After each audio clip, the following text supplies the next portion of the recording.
L'été 1982 fut une période particulière, non seulement à cause du soleil brûlant d'Espagne, mais aussi en raison du contexte historique tumultueux en Pologne. Le pays était alors sous loi martiale et une atmosphère politique tendue et oppressante régnait. Dans ce contexte sombre, l'équipe nationale polonaise de football se rendit à la Coupe du Monde non seulement pour jouer au football, mais aussi pour porter une lueur d'espoir à des millions de compatriotes. L'équipe des Aigles Blancs de cette année-là était un formidable mélange de vétérans chevronnés de la génération 1974 et de l'énergie explosive de jeunes talents.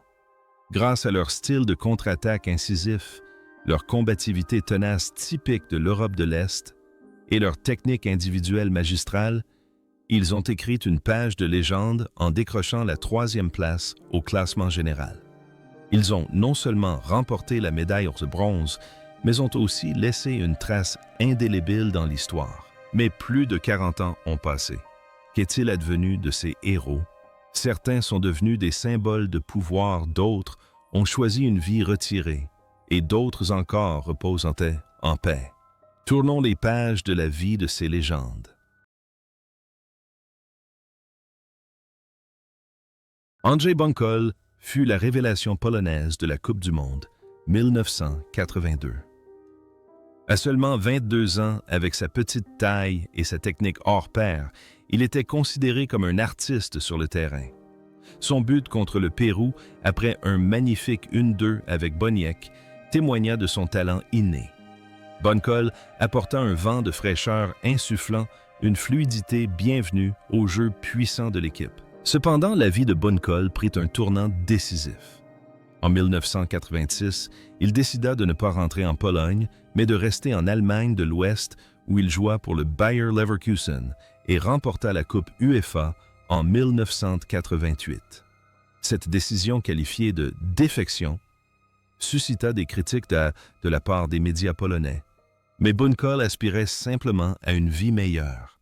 Il s'installa définitivement en Allemagne, obtint la nationalité allemande et mena une vie paisible. Après avoir pris sa retraite du football, Bunkol a ouvert un centre de physiothérapie et de bien-être. Il s'est éloigné des projecteurs satisfaits de son rôle discret de professionnel de la santé. Le parallèle entre ses pieds agiles d'antan et ses mains soignantes d'aujourd'hui est éloquent. Bunkol vit désormais heureux en Allemagne, apparaissant occasionnellement lors de célébrations. Un homme paisible qui a trouvé la sérénité après les choix difficiles de sa jeunesse.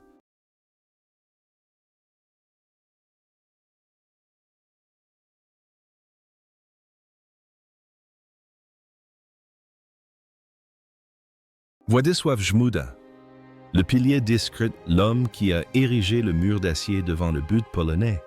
Au cœur de la défense, Żmuda était une figure imposante. Malgré ses 28 ans seulement, la Coupe du Monde 1982 fut sa 3e participation sur 4, un record sans précédent dans le football polonais. Żmuda ne jouait pas avec panache, mais avec sang-froid, un jugement sûr et un placement quasi parfait. Il était le rempart le plus fiable devant le but surgissant toujours au bon moment dans la chaleur pour conjurer le danger. Si Boniek était l'épée, alors Żmuda était le bouclier d'acier le plus solide. La carrière de Żmuda l'a ensuite mené en Italie, Vérone Cremonese et aux États-Unis, New York Cosmos. Cependant, des blessures récurrentes au genou l'ont privé de ses meilleures années. Après avoir pris sa retraite de joueur, Żmuda s'est tourné vers l'entraînement des jeunes. Il a dirigé les équipes polonaises des moins de 16 ans aux moins de 21 ans, préférant former discrètement les futurs talents plutôt que de rechercher la gloire dans les grands clubs. La vie de Żmuda reflétait parfaitement son caractère discret, humble et dévoué. Rarement présent dans les médias, il fuyait toute polémique. Il mena une vie exemplaire, celle d'un entraîneur et d'un vétéran qui a toujours su préserver sa dignité. Aujourd'hui, Żmuda coule une retraite paisible, mais son nom reste gravé dans les mémoires comme la référence absolue du grand défenseur central que le football polonais ait jamais connu. Stefan Majewski, l'arrière droit de 26 ans, est l'un des joueurs les plus intelligents de l'équipe. Son surnom, le Docteur, reflète non seulement son allure intellectuelle, mais aussi son style de jeu réfléchi et méthodique.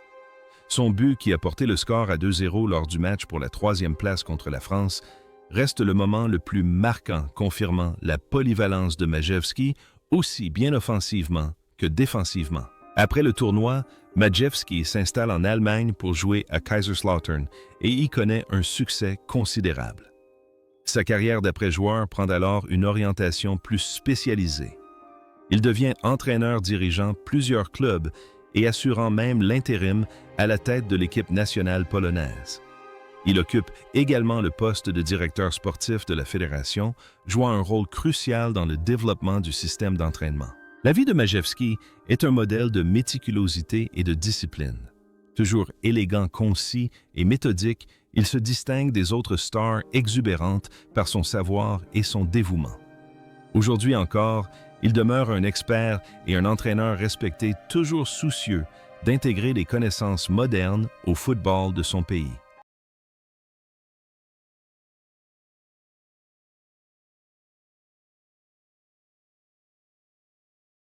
Włodzimierz Smolarek, un guerrier qui ne recule jamais, qui transforme chaque mètre carré de terrain en toile pour exprimer sa détermination sans faille.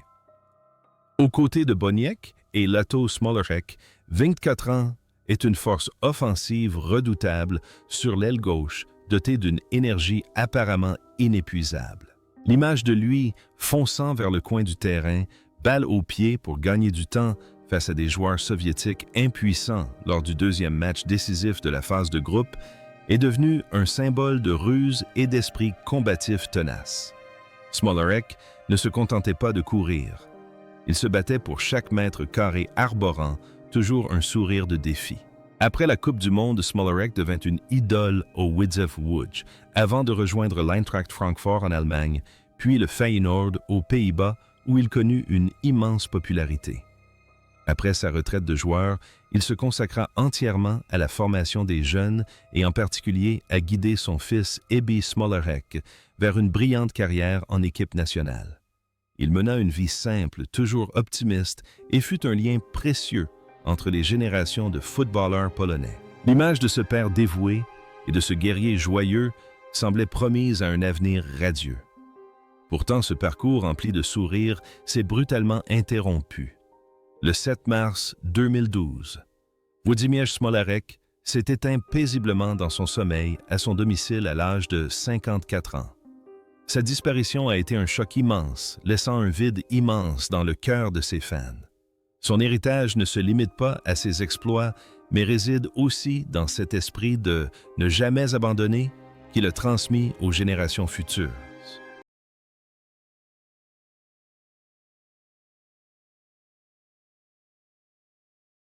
Józef Młynarczyk, des abysses du scandale au sommet du football européen, le gardien de but a forgé son destin. Cette année-là, Młynarczyk, le gardien de 28 ans à la moustache caractéristique, gardait les cages de la Pologne. Lors de la Coupe du Monde 1982, il réalisa une série d'arrêts spectaculaires, notamment lors de la demi-finale disputée sous la pluie contre l'Italie et lors du match pour la 3e place, haletant contre la France. Pourtant, peu de gens savent que pour évoluer en Espagne, Młynarczyk a dû surmonter le scandale de l'aéroport de Quincy en 1980, un incident qui a failli mettre un terme à sa carrière après sa suspension. La Coupe du Monde 1982 lui a permis de redorer son blason et de s'imposer comme l'un des meilleurs gardiens de but européens. Et il a fait encore mieux. Après le tournoi, Młynarczyk est parti en France pour jouer à Bastia avant de rejoindre Porto, où il a écrit la plus belle page de sa carrière.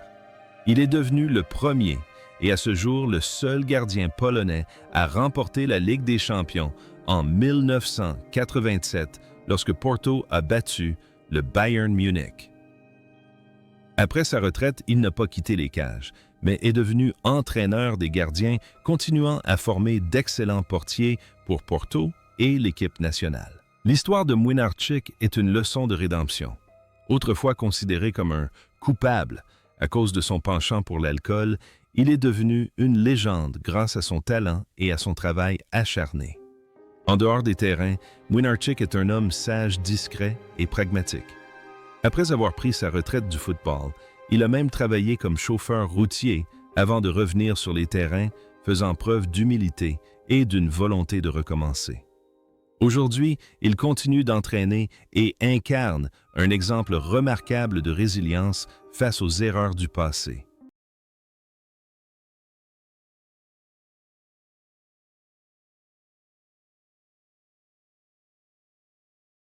Paweł Janas, l'élégant leader au cœur de la défense, l'incarnation du calme et de la finesse. Associé à Zmuda Janas, à 29 ans, apporte une grâce rare au jeu pour un défenseur central.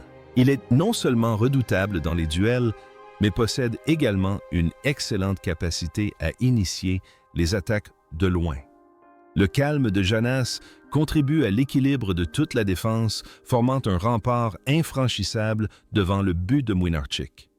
Défenseur central moderne, il privilégie la réflexion à la force brute et sait parfaitement contrôler le rythme de toute la ligne défensive. La carrière de Janas a ensuite pris son envol au club français d'Auxerre, où il a été élu meilleur joueur étranger du tournoi en 1986.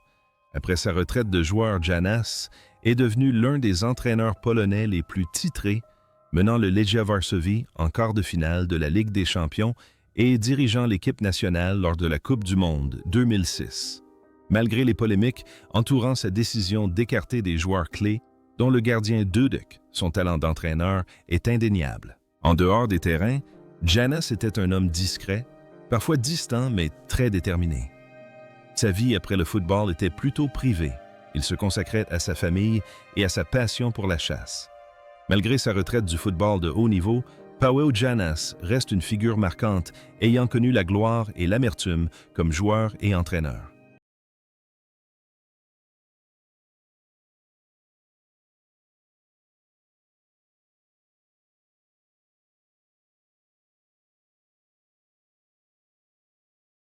Grzegorz Lato, une star infatigable et un carrefour politique, le lien entre la génération dorée de 1974 et l'équipe nationale polonaise de 1982.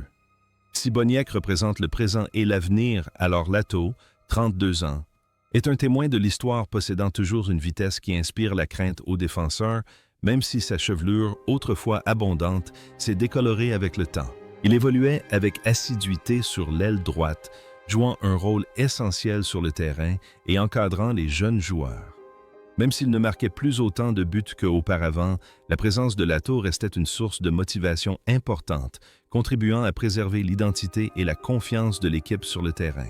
Après la Coupe du Monde de 1982, Lato choisit une voie audacieuse. Il partit au Mexique jouer pour l'Atlante puis au Canada avant de revenir en Pologne pour prendre sa retraite. Mais sa transformation la plus étonnante eut lieu après sa carrière de joueur.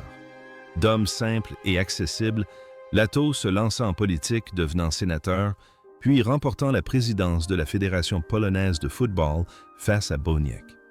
Cependant, sa présidence fut marquée par la controverse et les critiques, un contraste saisissant avec l'adoration immense dont il avait bénéficié durant sa carrière de joueur. Le contraste entre Lato en tant que joueur et Lato en tant qu'homme politique est saisissant. Sur le terrain, il était un héros humble. Au pouvoir, il détonnait et était perçu comme conservateur. Pourtant, d'après avoir quitté la scène politique, Lato a retrouvé une vie paisible. Il demeure une figure emblématique, une légende vivante avec un record de sainte sélection en équipe nationale à l'époque, un témoignage de l'incroyable résilience de ce petit hirondelle qui a fait la gloire du football d'Europe de l'Est.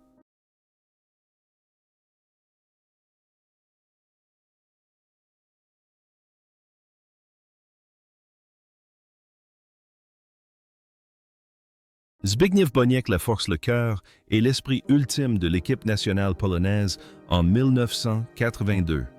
À 26 ans, Boniek portait le numéro 20, non pas un avant-centre typique, mais un parfait numéro 9,5, doté d'une vitesse fulgurante et d'une capacité explosive lors des grands matchs. Son triplé contre la Belgique. Lors du deuxième tour reste un chef-d'œuvre de contre-attaque, marquant durablement l'histoire du football polonais. Son absence en demi-finale contre l'Italie, pour cause de suspension, demeure un grand regret, une question lancinante dans le cœur des supporters. Et si, après le tournoi Boniek, rejoint la Juventus, où il forme avec Michel Platini un duo redoutable, remportant la Ligue des champions et la Coupe des vainqueurs de Coupe de l'UEFA. Le président de Fiat, Gianni Agnelli, le surnomme affectueusement Bello di Notte, Monsieur Nuit, pour ses performances exceptionnelles lors des matchs en soirée. Après sa retraite de joueur, Boniek ne choisit pas la facilité. Il se lance dans une carrière d'entraîneur dirigeant l'équipe nationale polonaise avant de devenir président de la Fédération polonaise de football, PZPN, et vice-président de l'UEFA. La carrière de Boniek reflète parfaitement son style de jeu agressif, intelligent et toujours en quête de contrôle. D'un joueur arrogant sur le terrain, il est devenu un entraîneur influent, une figure emblématique du football polonais grâce à ses prises de position franches et sa vision stratégique. Aujourd'hui, Boniek demeure l'une des personnalités les plus influentes d'Europe, menant la vie d'un vainqueur accompli qui a façonné le football de son pays pendant un demi-siècle. Janusz Kupowicz est un cas à part. Bien qu'il n'ait pas débuté le tournoi lorsqu'il a eu sa chance, le milieu de terrain de 26 ans a brillé par son intelligence tactique. Son moment de gloire reste son coup franc magistral contre la France lors du match pour la 3e place, le but victorieux qui a offert une médaille historique. Kupowicz est un meneur de jeu talentueux, un joueur d'une grande maîtrise. Après ce succès, Kupowicz joua en France et en Grèce avant de reprendre son métier de professeur d'éducation physique et d'entraîneur. Fait intéressant, il s'engagea également en politique en tant que conseiller municipal à Gdynia. Véritable intellectuel, Kupowicz était profondément soucieux du développement du football et de sa communauté. Il mena une vie active, constamment impliqué dans des projets sociaux et le football des jeunes. Il a toujours conservé son esprit vif et son enthousiasme et était un invité régulier des émissions de commentaires sportifs. Pourtant, le cœur de cet architecte avait cessé de battre. Le 4 juillet 2022, Janusz Kupowicz s'est éteint subitement des suites d'un AVC à l'âge de 66 ans. Sa disparition a coïncidé avec le 40 et anniversaire de sa médaille. De bronze à la Coupe du Monde, laissant derrière elle une immense tristesse pour tous ceux qui admiraient son talent flamboyant et sa personnalité hors du commun.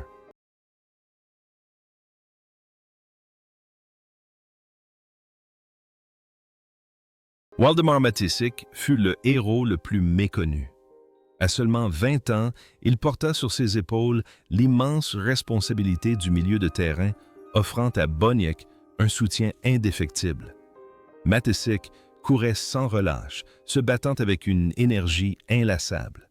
L'image de lui s'effondrant d'épuisement et de déshydratation après le match contre l'Union soviétique témoigne du sacrifice immense qu'il a consenti pour son pays. Il incarnait le dévouement absolu. La carrière de Mateschitz se poursuivit en France Auxerre et en Allemagne Hambourg. Cependant, les exigences physiques du football eurent un impact considérable sur sa santé à la fin de sa vie. Après sa retraite, Mateschitz s'installa en Allemagne et devint kinésithérapeute, se spécialisant dans la rééducation des joueurs blessés. Il mena une vie discrète, accordant rarement des interviews. Dans la vie, Mateschitz est une personne introvertie et humble, presque timide. Il ne se vante jamais de ses exploits. Il vit aujourd'hui une vie paisible en famille en Allemagne. Il essaie la preuve que les véritables héros n'ont parfois pas besoin de la gloire. Ils ont simplement besoin de la tranquillité d'esprit, de savoir qu'ils ont donné le meilleur d'eux-mêmes.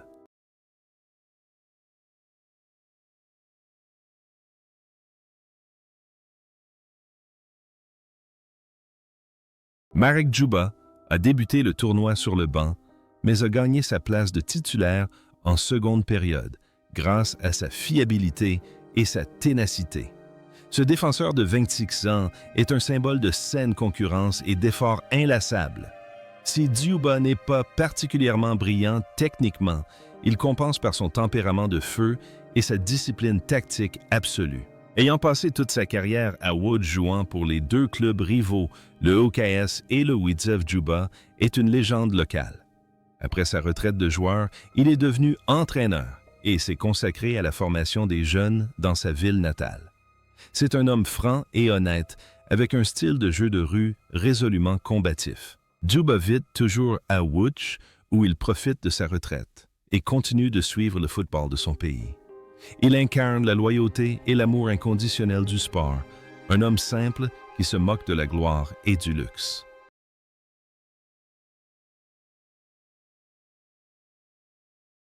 Andrzej Iwan était l'un des plus grands talents que le football polonais ait jamais connu. À 22 ans, on attendait de lui qu'il brille lors de la Coupe du Monde 1982. Cependant, une blessure lors de son deuxième match contre le Cameroun l'a privé de cette chance, le plongeant dans la tragédie d'un génie inachevé. Iwan avait toute la technique, la force, l'intelligence, mais le destin s'est acharné sur lui.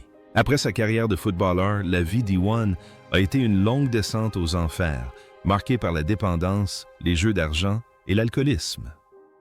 Il a tenté de se suicider à plusieurs reprises, rongé par la dépression. Son autobiographie « Spalony » est un témoignage poignant et sans phare sur les aspects les plus sombres du monde du football. Mais c'est précisément cette honnêteté brutale qui lui a valu l'affection et la compassion du public. Iwan s'efforce aujourd'hui de se reconstruire une vie en tant que commentateur, offrant des analyses pertinentes et teintées d'humour. Après avoir enduré de nombreuses épreuves, Iwan semblait avoir retrouvé son équilibre. Pourtant, le démon qui sommeillait en lui ne l'a jamais vraiment quitté. Fin 2022. Andrzej Iwan s'est éteint à Cracovie à l'âge de 63 ans. Sa disparition a marqué la fin d'une vie riche en talent, mais aussi en tragédie, un poignant avertissement sur le prix de la célébrité et les pressions invisibles qui pèsent lourdement sur les épaules d'un artiste du football.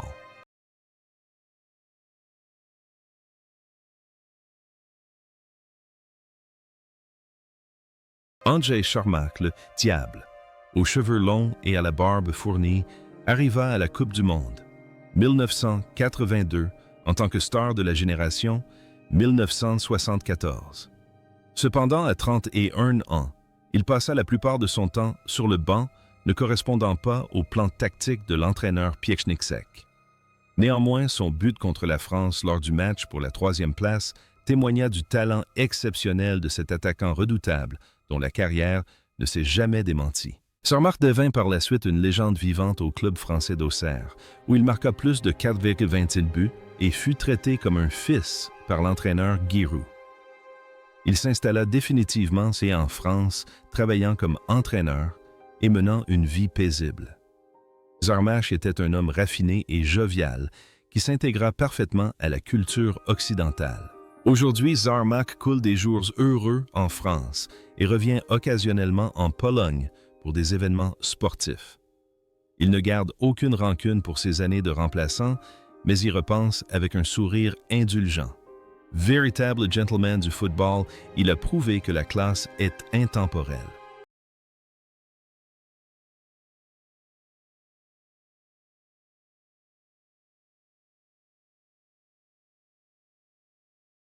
Jan Jałosza, la douleur du pionnier, celui qui a posé les premières pierres sans pouvoir assister au triomphe. À 24 ans, l'arrière droit du Wisła Cracovie débarque en Espagne comme titulaire indiscutable en défense polonaise. Il dispute les 3 premiers matchs. Premier match de la phase de groupe, s'imposant comme un pilier de la défense grâce à son jeu appliqué et discipliné. Jałosza et ses coéquipiers se préparaient à affronter la pression suffocante des premiers jours du tournoi lorsque la Pologne enchaînait 2 matchs nuls consécutifs. Il s'était investi à fond pour bâtir les fondations de l'équipe, mais ironiquement, il n'était pas là lorsque celle-ci a brillé de 1000 feux. Le destin s'acharna sur Jałosza lors d'un match triomphal contre le Pérou. Une grave blessure le contraignit à quitter le terrain, laissant sa place à Marek Juba. Dès cet instant, la Coupe du Monde s'arrêta là pour lui. Il dut se contenter des tribunes impuissant face à la performance de son remplaçant Duba, qui permet à l'équipe d'accéder aux demi-finales. C'était la douleur silencieuse d'un joueur heureux de la victoire de ses coéquipiers, mais le cœur brisé d'être devenu un étranger en cette journée de fête. Après le tournoi, la carrière de Jaosha se poursuivit, mais sans jamais atteindre le sommet international qu'il espérait. Il partit en Allemagne pour jouer à Augsbourg et à Trèves, où il devint un joueur respecté dans les divisions inférieures. Sa vie après la retraite fut très paisible. Il s'installa en Pologne loin de la frénésie médiatique. Il vécut en humble témoin de l'histoire souriant, toujours en évoquant 1982, mais au fond de son regard, on pouvait percevoir une pointe de tristesse, celle d'un parcours inachevé.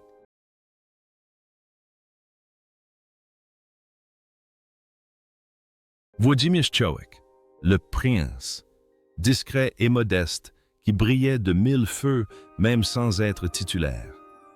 Arborant le numéro 9 Ciołek 2600, incarnait à la perfection le remplaçant de luxe pour la Pologne cette année-là. Le plus beau moment de sa carrière fut sans conteste le match contre le Pérou, où entré en jeu en cours de rencontre, il inscrivit avec sang-froid le 5e but couronnant une série de buts spectaculaires. Doté d'un pied gauche exceptionnel et d'une intelligence de jeu remarquable. Ciołek devint par la suite meilleur buteur du championnat polonais à peine 2 ans plus tard. Dans sa ville natale de Wałbrzych, Ciołek est vénéré comme un prince, un homme au talent inné et à l'humilité si caractéristique du football polonais. Cependant, la vie de Ciołek après le football fut tout autre. Après sa retraite et sa reconversion en entraîneur, il se retrouva mêlé à des scandales de matchs truqués, un problème persistant qui gangrenait le football polonais durant sa période de transition. De héros de la Coupe du Monde, son image fut ternie par une mauvaise gestion et des manquements à l'éthique après sa carrière de joueur. C'est la tragédie d'un talent qui n'a pas su résister aux tentations de son époque. Mais il faut reconnaître que malgré ses erreurs, Ciołek restait un père et un grand-père en quête de sérénité dans sa vieillesse. Il vit paisiblement dans sa ville natale, confronté à sa conscience et à son passé. L'histoire de Ciołek nous rappelle que la gloire des terrains de football n'efface pas les erreurs de la vie, mais son but de 1982 demeure un magnifique héritage que personne ne pourra jamais lui enlever.